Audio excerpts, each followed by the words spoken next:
Do you like giant swords, dark magic, edgy armor, and dealing the highest damage amongst the tanks? Well, Dark Knight... Actually, Dark Knights don't deal the highest damage anymore. What are you talking about? Of course they do. Nope. They now deal the lowest damage of all tanks. Take a look. No.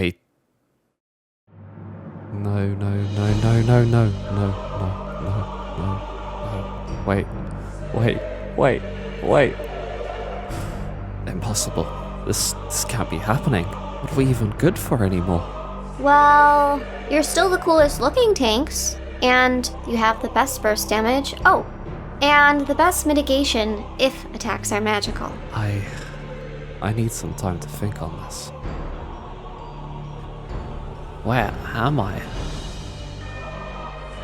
Is this my inner thoughts? What are these? Wait, is that chaos armor? It's so cool. All of these abilities. Is that blood weapon? I must reach out to it. I must. Wait, no. Come back. What? Dark mind? What is it doing?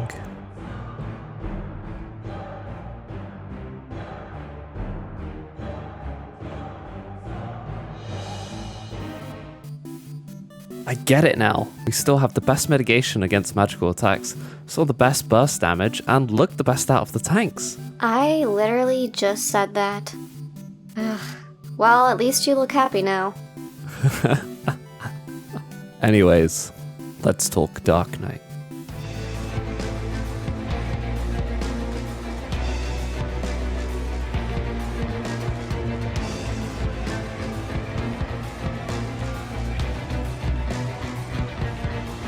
Dark Knights are quite unique as they are the only tank that manages and uses MP as a resource. Not you, go back to hiding behind your shield, bitch. Dark Knights can spend 3000 MP on Edge of Shadow, Flood of Shadow, and the Blackest Night, TBN for short. Edge of Shadow is a 460 potency single target oGCD. If you've been living under a rock or are new to MMOs in general, oGCD means off the global cooldown, which includes all your skills listed as abilities. Flood of Shadow is a 160 potency straight line AoE oGCD, or area of effect. Use this over Edge of Shadow on 3 or more targets. 160 potency times by 3 equals 480 potency, 20 potency higher than Edge of Shadow. Easy math. Both Edge and Flood of Shadow also grant this thing called Dark Side. This increases your damage done by 10% for 30 seconds and can be extended to a maximum of 60. It goes without saying this is extremely important to always keep up, but you don't really have to think about it all that much, as long as you have more than one brain cell and you actively use your MP. Speaking of MP, you'll want to use as many Edge of Shadows as possible during the opener and even minute burst window. Outside of those things, you'll want to just use these to not overcap your MP and keep Dark Side up. While Darkside is active, you also have access to Shadowbringer, not to be confused with the previous expansion, Shadowbringers. Shadowbringer is on a 60-second cooldown and holds up to 2 charges and is a 600 potency straight line oGCD AoE with a 50% damage drop off for any additional enemies hit. It's best to use both charges every 2 minutes to align with raid buffs, rather than using one charge completely naked. What are you doing? The Blackest Night, on the other hand, is a barrier that shields self or a party member for 25% of their maximum HP and lasts 7 seconds, with a catch. If TBN breaks, it grants Dark Arts, which essentially refunds the 3000 MP, allowing a free usage of Edge of Shadow or Flood of Shadow. But if it doesn't break, well, the only appropriate response is... Does that really not break the TBN? Oh my God, no.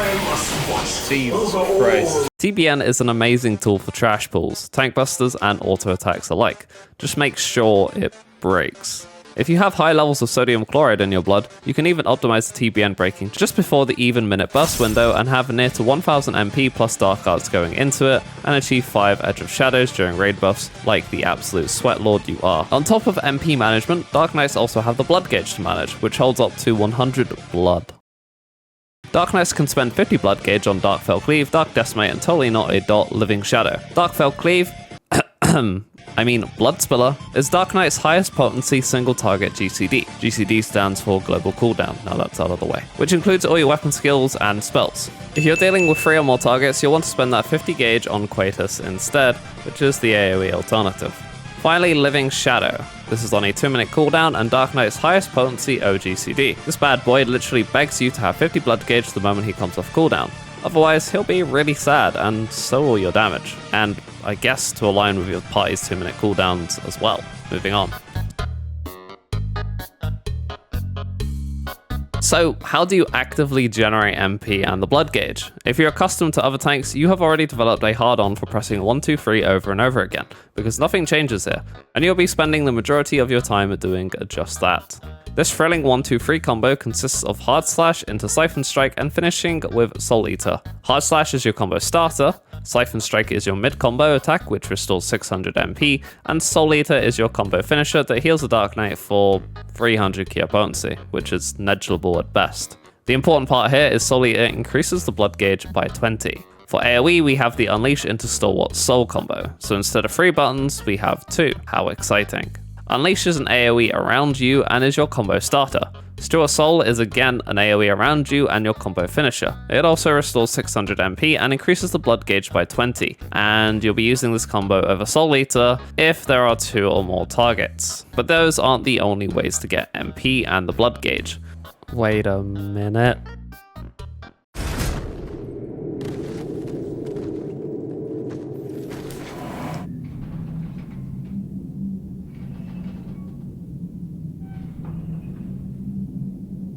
Anyway, where was I? Oh right. We also have Blood Weapon. On a 60-second cooldown, Blood Weapon grants 5 stacks of Blood Weapon, which lasts 15 seconds. Each GCD used will consume a stack and restore 600 MP and increase the blood gauge by 10. Dark Knights also have access to Delirium, which is a specific state of acute confusion attributed to the direct physiological consequence of the medical condition affects the psychoactive substance or multiple causes which usually develop in the course of hours to days.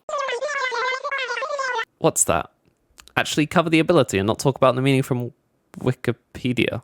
Alright. Delirium is on a 60-second cooldown and grants 3 stacks of Delirium. Each stack allows the usage of Blood Spiller or Quatus without needing or spending 50 blood gauge. Additionally, Blood Spiller will restore 200 MP while Quatus will restore 500 while used under a Delirium stack. Both Blood Weapon and Delirium should be used on cooldown. Just be careful not to use Delirium and Blood Weapon together if you're over 70 blood gauge, otherwise you overcap and make sad Dark Knight noises. Also, if you're ever in need of a range attack, Unmend has your back. With a reach of 20 Yarms, Unmend will be your go-to attack when you're pulling trash in dungeons, pulling a boss which needs strict positioning, or just when you have to disengage and have nothing better to do than to spam Unmend. Thrilling. It has the additional effect of reducing Plunge's cooldown by 5 seconds, but we don't really talk about that. Just like a parent doesn't talk about their failed children. Speaking of Plunge, this is your oGCD gap closer on a 30-second cooldown and holds up to 2 charges, and just like Unmend, has a range of 20 Yarms. Plunge should be used off cooldown every odd minute and then save charges for the even burst minute window unless needed to close a gap. Duh. Then there's just a few more oGCDs to sate your higher APM adult brain, my cute little Dark Knight. We have Salted Earth, a 90-second cooldown that places a ground AoE underneath you, and any enemies within the 5 Yarm radius will take 50 potency per tick, and this lasts 15 seconds. Use this on cooldown. You can also press Salted Earth again once placed if you like extra damage. Finally, we have Carven Spit, and totally not a dungeon exclusive skill, Abyssal Drain. Carven Spit deals 510 potency on a 60-second cooldown and restores 600 MP, and Abyssal Drain is a targeted AoE with a range of 20 Yarms and does a 5 Yarm AoE around the target, dealing 240 potency, restores 600 MP, and heals you for 200 key potency per enemy hit. Carven Spit and Abyssal Drain share the same cooldown. Carven Spit should be used on cooldown and on 2 or less targets, and Abyssal Drain on 3 or more. And that will conclude this guide. Huh? What about actual tanking? What about it? Fine, we'll go over it. Like all tanks, Dark Knights have a tank stance known as Grit. Use it if you want to main tank or just be an absolute menace to society during a 24-player alliance raid when there is already a main tank. It's also good to toggle Grit even when off tanking in high-end encounters. This is because some tank busters in these high-end raids will target the second closest player in enmity rather than tanks. And as funny as it is to watch DPS die to something completely out of their control, I don't think they'll be too pleased with you.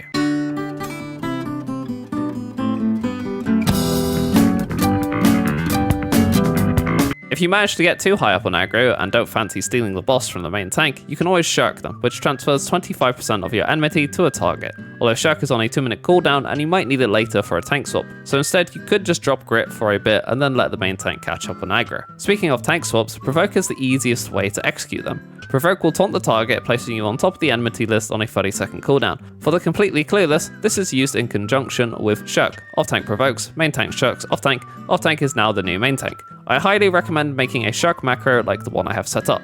This will use shirk on the second player on your party list, and if you aren't a complete psychopath, this should be default your co-tank. For the psychopaths out there, you might want to change the number on the macro to your co-tank, or just change your co-tank to be a second like a normal person. I think it's time for a well-deserved break. Okay, I'll cover the defensives, god damn. We'll start with Rampart and our 2-minute mitigation, Shadow Wall. Every tank has these to a degree, and that makes me feel less special, so let's get them over with. Rampart reduces damage taken by 20% last 20 seconds, and is on a 90-second cooldown, while Shadow Wall reduces damage taken by 30% for 15 seconds on a 2-minute cooldown. Rampart is a great defensive to use to open with for trash packs, and just great on tank busters and auto attacks in general. Same with Shadow Wall, although typically second in line to be used on trash pack pulls and tank busters, although this can vary from encounter to encounter. Before moving on, I should probably mention Reprisal, Arm's Length, and Dark Missionary. Reprisal reduces damage dealt by 10% to all enemies in a 5-yard radius, lasts 10 seconds, and is on a 60-second cooldown. Great on trash packs, tank busters, and raid wides. Your healers will appreciate reprisals on raid wides, which is great because it means you can use it to blackmail your healers into doing things for you. Dark Missionary is similar, as it will reduce magic damage taken by 10% to self and all nearby party members in a 30-yard radius for 15 seconds on a 90-second cooldown, and most raid wides are magical anyways, so yeah. Meanwhile, Arm's Length nullifies most knockback or drawing effects for 6 seconds on a 120-second cooldown, which is great on encounters that have knockbacks or drawing effects, so you can keep doing what you do best. Damage. It also has a nifty addition that 90% of tanks seem oblivious to, that being that if an enemy physically hits you during the effect, they'll suffer a 20% slow debuff for 15 seconds, which significantly delays their auto attacks and cast times. The catch is this only really works on trash, and most if not all boss fights will be immune to slow. Still, use this in dungeons, it's very good. Yes. That's some good f***ing tea. And you know what else makes me feel good? Dark Mind. This nifty cooldown reduces magic damage taken by 20% for 10 seconds on a 60-second cooldown. Very cool if an encounter is doing magical damage, not so cool if they're doing physical. Secondly, we have Oblation. This reduces damage by 10% to self or targeted party member for 10 seconds on a 60-second cooldown and holds up to 2 charges. Definitely not strong enough to stand on its own against tank busters, but can be used together with other defensives to increase your survivability, or use it as a filler defense on autos or something, I don't know, man. Lastly, we have Living Dead, Dark Knight's Invulnerability. I ain't reading all that. Living Dead is on a 5-minute cooldown and lasts 10 seconds. If an attack brings you to 0 HP during the effect, Living Dead will change to Walking Dead, also lasting 10 seconds. While under the effect of Walking Dead, you cannot die, but if you don't restore a maximum of 99% of your HP by the time the effect expires, you'll die. Luckily, during the effects of Walking Dead, your GCDs heal you for 1500 cure potency, and if you cleanse the effect early, you'll gain the effect of Undead Rebirth, which keeps you being unkillable, and takes the remaining time on Walking Dead. God, that was such a mouthful, but hopefully it makes sense. Living Dead is one of the best invulnerabilities in the game. It's got a short cooldown, self-healing, and only requires half a brain to use, as you don't need any strict timings with it. Make sure you're using this on as many opportunities as you can, nullifying forced tank swaps, or just make a tank buster convenient for your healers, as they won't need to care about you. At most, they might throw you a single heal to help with the Walking Dead cleanse. Oh, and there's 2 more abilities before we move on, those being Low Blow and Interject. Low Blow stuns a target for 5 seconds on a 25-second cooldown, good if you want to stun a trash mob during an AoE, but useless in high-end content unless you want to pad your APM, you utter filth. Interject, on the other hand, interrupts a target cast if it can be interrupted. Unfortunately, Square Enix forgot interruptible abilities exist, so it's pretty much useless. God, how much longer this video do I have? Well, hopefully you've took all that information in. From 50 and 60, your rotation will look like this.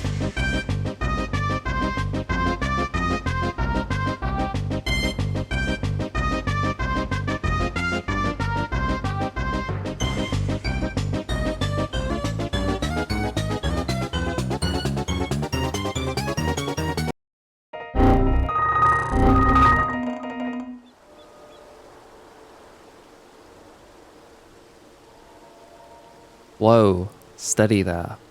The 1-2-3 rotation numbed your brain, but it's okay. Now get up. I still have to show you the 1-2 AoE rotation.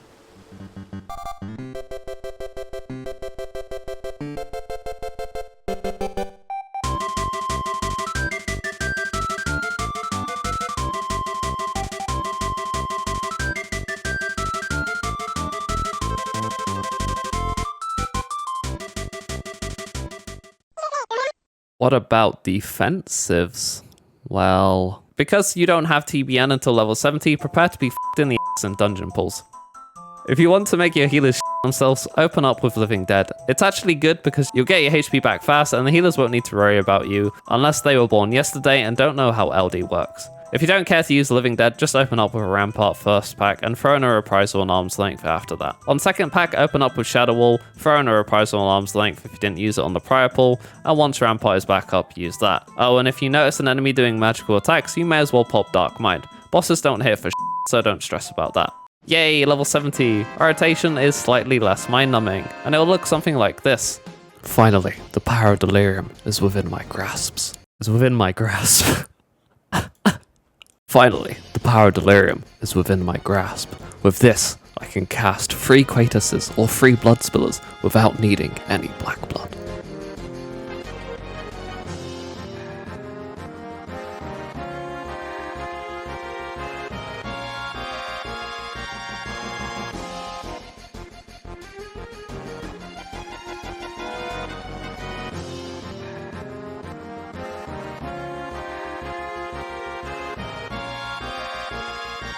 For dungeon pulls, it's pretty much the same as 50-60, but wait, we finally have the Blackest Night, so we can remove those prayer beads. Just weave it in between using all your regular stuff and watch as you take no damage for a few seconds. For raid instances, you always want to TBN yourself for tank busters. Taking a tank buster without TBN is like going to the quicksands on Bormonk without protection. It's nasty and should be avoided.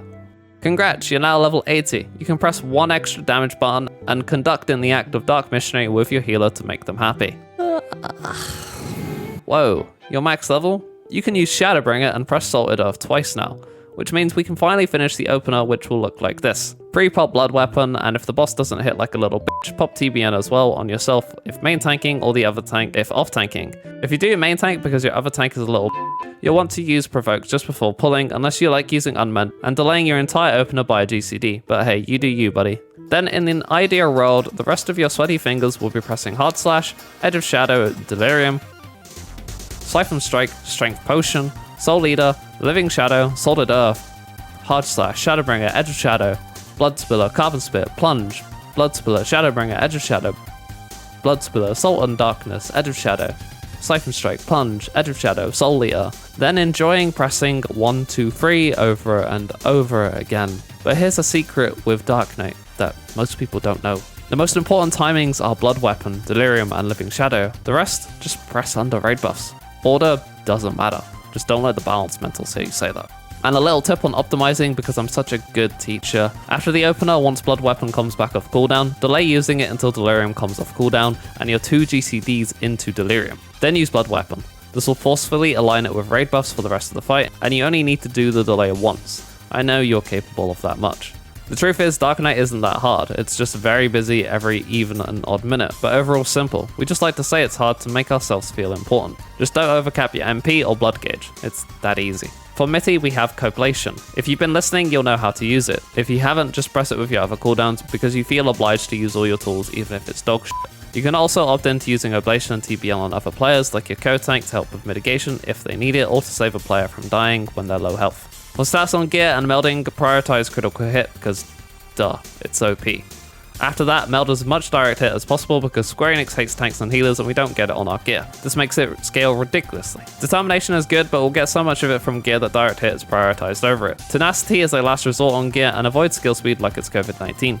That does everything to make you the best Dark Knight around. If you don't score pink passes after watching this video, write in the comments Azu sucks or something, I don't know man. Bite me. Thanks for watching, my dumbass, and if you like the content, consider supporting through Patreon or YouTube membership if you don't like Patreon for the low price of £1 Great British Pound a month. And have your name at the end of the video like these attractive individuals. Anyway, that's enough selling myself out. Have a good day, subscribe, goodbye now.